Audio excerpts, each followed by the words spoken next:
طلع البدر علينا من ثنيات الوداع وجب الشكر علينا ما دعا لله داع. أعوذ بالله من الشيطان الرجيم. بسم الله الرحمن الرحيم. رب اشرح لي صدري ويسر لي أمري wahlul 'uqdatam min lisani yafqahu qawli. Para jamaah KSM, Assalamualaikum warahmatullahi wabarakatuh.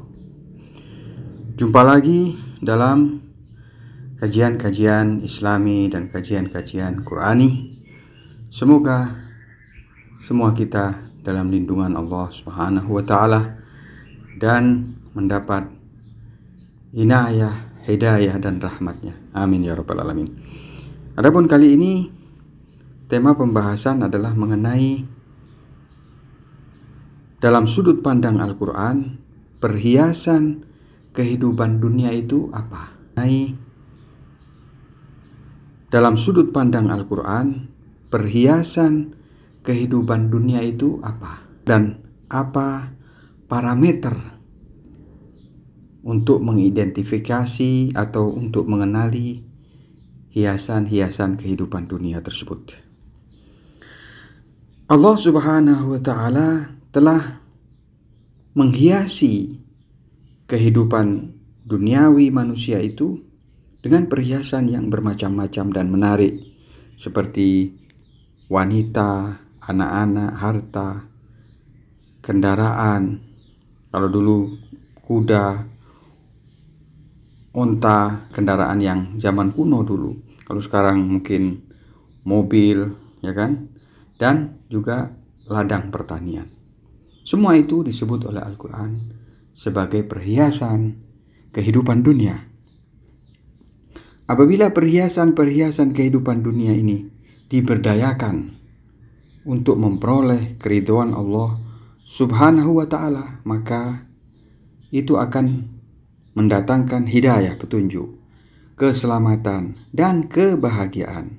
Namun sebaliknya, dipergunakan untuk menyombongkan diri, membanggakan diri, dan takatsur, menunjukkan saya yang paling banyak harta, paling banyak anak. Takatsur diambil dari kata katsir. Jadi membanggakan dengan memperbanyak harta benda dan anak. Takatsara yatakatsaru, diambil dari kata kasir. Maka sudah barang tentu apabila perhiasan kehidupan dunia tadi itu dipergunakan untuk kesombongan dan berbangga diri, itu akan menyebabkan kebinasaan dan kesesatan dari jalan yang lurus. Pada dasarnya semua alam semesta itu adalah perhiasan dan manifestasi daripada wujud Allah Subhanahu wa ta'ala. Apabila semua kenikmatan dan manifestasi daripada wujud Allah Subhanahu wa ta'ala tersebut diberdayakan untuk keinginan Allah Subhanahu wa ta'ala, apa yang dikehendaki Allah Subhanahu wa ta'ala, maka akan kita capai kebahagiaan dan ketentraman. Namun sebaliknya, apabila semua sarana itu dipergunakan untuk menuruti kehendak dan kemauan setan, maka akan menyebabkan tersesatnya manusia itu sendiri. Maka parameter dan kriterianya adalah siapakah yang kita turuti kehendaknya, kehendak Allah atau kehendak setan. Itu parameternya. Allah Subhanahu wa ta'ala, sebagaimana telah kita sebutkan tadi, telah menghiasi kehidupan duniawi manusia dengan perhiasan-perhiasan yang beraneka ragam dan menarik. Di antaranya adalah wanita, yaitu perempuan, istri, anak, dan harta benda. Marilah kita dengarkan bagaimana Al-Quran mensifati perhiasan-perhiasan kehidupan dunia tersebut. زين للناس حب الشهوات من النساء والبنين والقناطير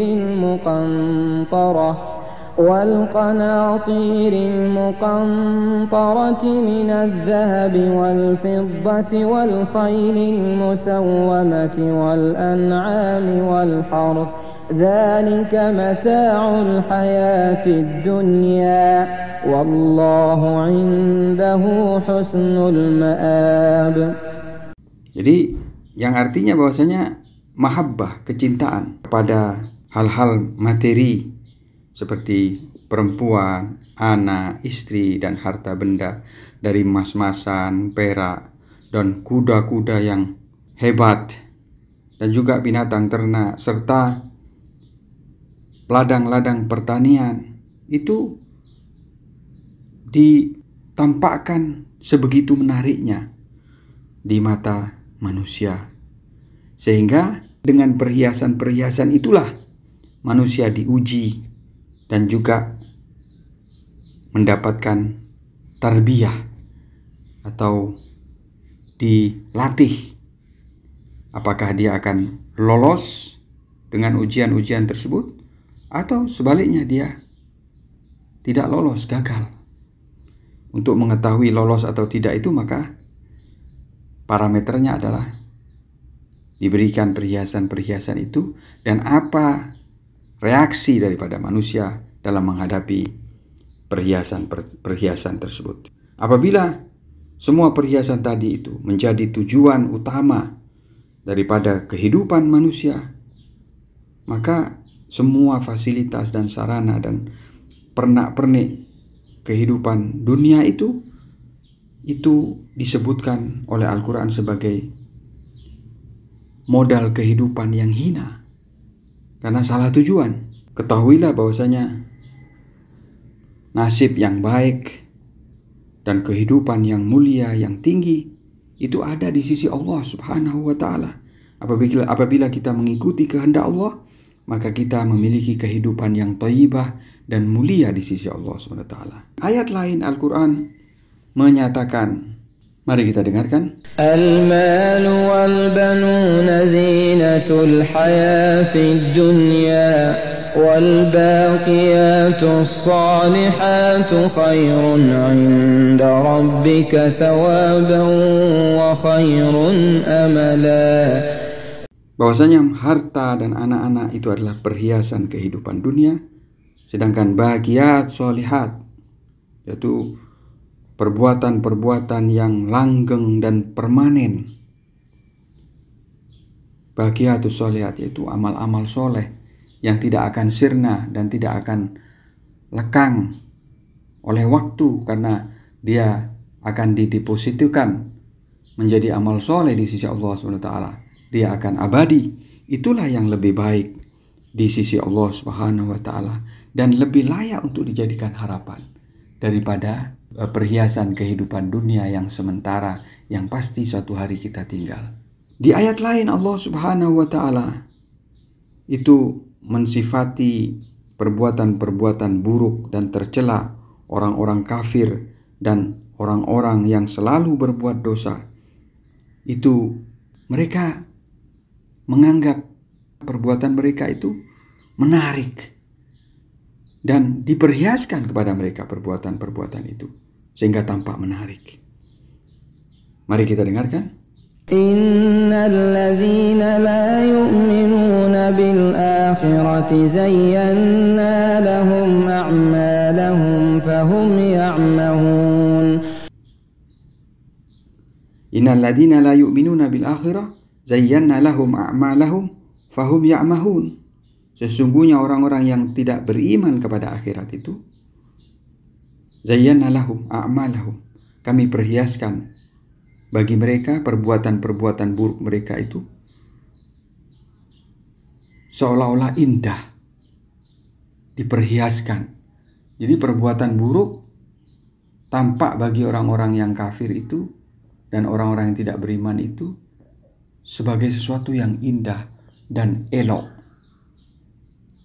karena mata batin mereka sudah buta sehingga tidak bisa mengenali mana yang indah, mana yang buruk. Akhirnya perbuatan-perbuatan buruk pun di mata mereka tampak indah. Fahum ya'mahun. Mereka itu seperti orang-orang yang mabuk, orang-orang yang dalam kesesatan dan kebingungan. Di ayat lain Allah SWT menyatakan bahwasanya bintang-bintang itu adalah suatu perhiasan bagi langit. Allah menghiasi langit dengan bintang-bintang. Inna zayyana as-samaa'a ad-dunya bi zinatil kawakib.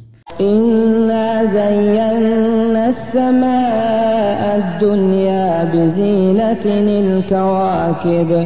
Sesungguhnya kami memperhiaskan langit dunia itu dengan zinatil kawakib, dengan bintang sebagai perhiasannya. Di ayat lain Allah Subhanahu wa taala menyebutkan bahwasanya kendaraan-kendaraan yang beraneka ragam itu menjadi perhiasan bagi kehidupan manusia, seperti kuda, bahkan keledai. Itu semuanya disebutkan oleh Al-Quran sebagai perhiasan bagi manusia. Sehingga manusia di zaman waktu itu ketika mengendarai kuda yang bagus, dia merasa berbangga dan menjadi perhiasan bagi manusia yang mengendarainya. Dan tentunya memang kendaraan ini sesuai dengan zamannya.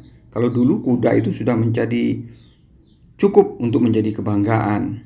Tetapi sekarang di era teknologi dan era ilmu pengetahuan, maka kendaraannya sudah berubah.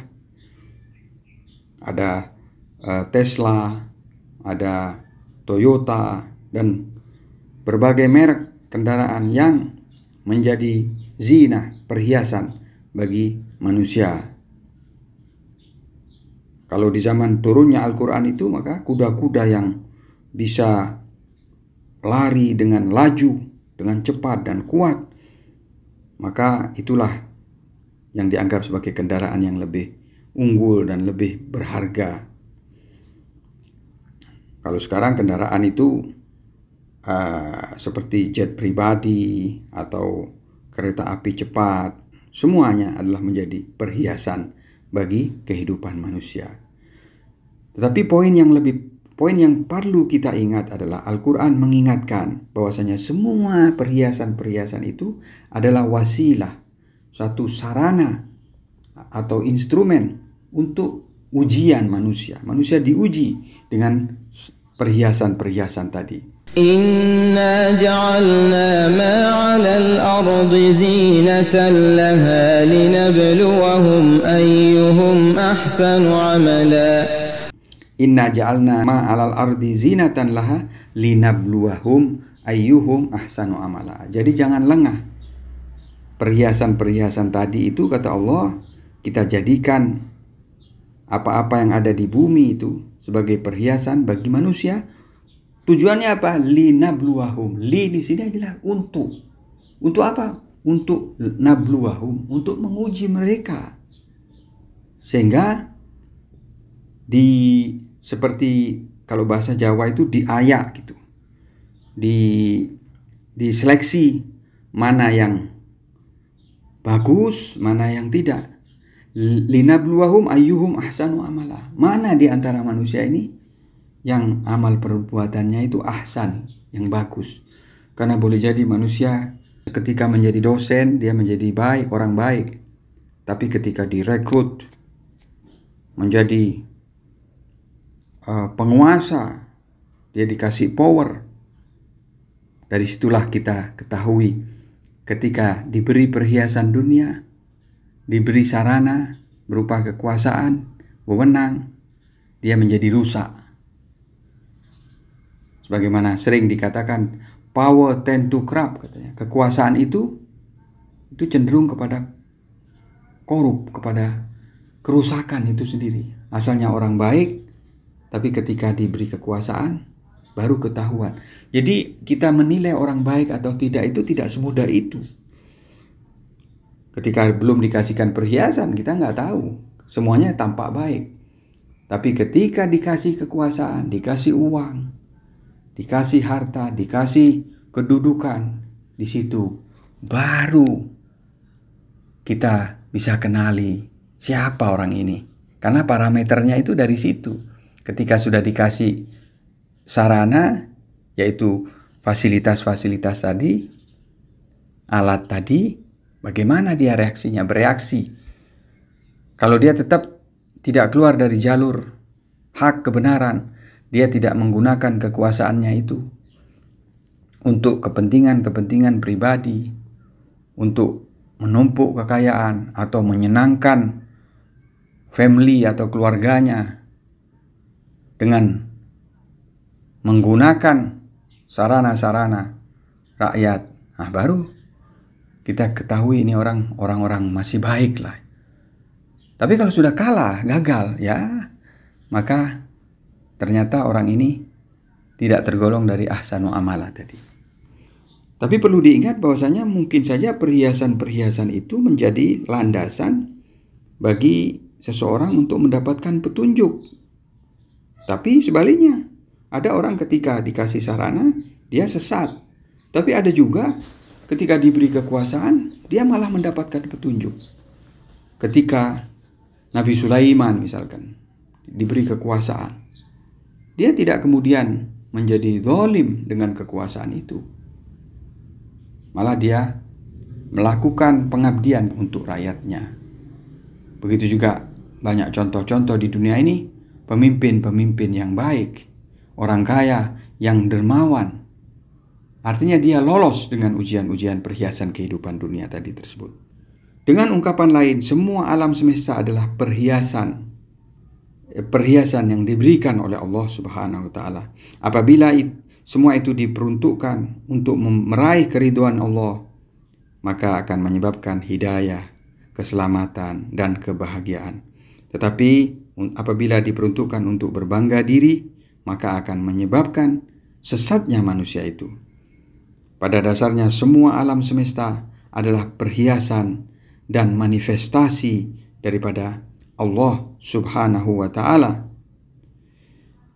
Apabila seseorang menggunakan perhiasan itu untuk menuruti kehendak Allah Subhanahu wa taala, dia akan mencapai puncak kebahagiaan.